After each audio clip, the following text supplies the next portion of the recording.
يوم يكون الناس كالفراش المبثوث.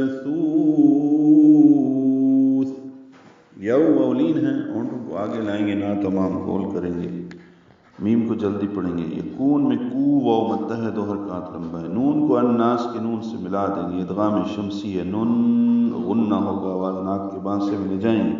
نا الف مدہ ہے، دو حرکات لمبا ہے. سین کو صفیر کی آواز سے جلدی ادا کریں گے. کل فراش میں کاف کو لام سے ملانا ہے، لام ساکن پہ اظہار. را پر ہے، کل فرار یہ الف مدہ ہے، اس کا الف بھی پر ہے اور دو حرکات لمبا ہے. شین کو المبثوث کے لام سے ملانا ہے، اظہار قمری ہے، با ساکن پہ قلقلہ ہے. تا نرمی سے پڑھیں گے دونوں، پہلے تا کو لمبا کرنا ہے، دوسرے سا پہ ہمس ہوگا. کل فراش المبثوث ملانے کی صورت میں ثو واو مدہ ہے، دو حرکات لمبا ہوگا اور سا کے نیچے زیر ہے، اس کو جلدی سے پڑھنا ہوگا.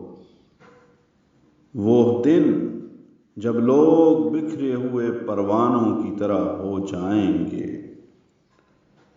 وَتَكُونُ الْجِبَالُ كَالْعِهْنِ الْمَنفُوشِ.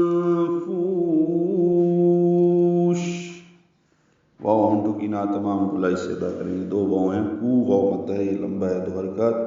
نل جبال، نون کو الجبال کے لام سے ملانا ہے، اظہار قمری ہے، با الف مدہ ہے، دو حرکات لمبا ہے. کل عین میں لام ساکن ہے، اس پہ اظہار ہے، اصل میں کا اور العین ہے، کل عین پڑھیں گے.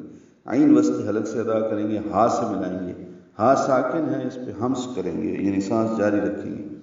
نون کو المنفوش کے لام سے ملانا ہے، اظہار قمری ہے، لام ساکن کو ظاہر کر کے پڑھنا ہے.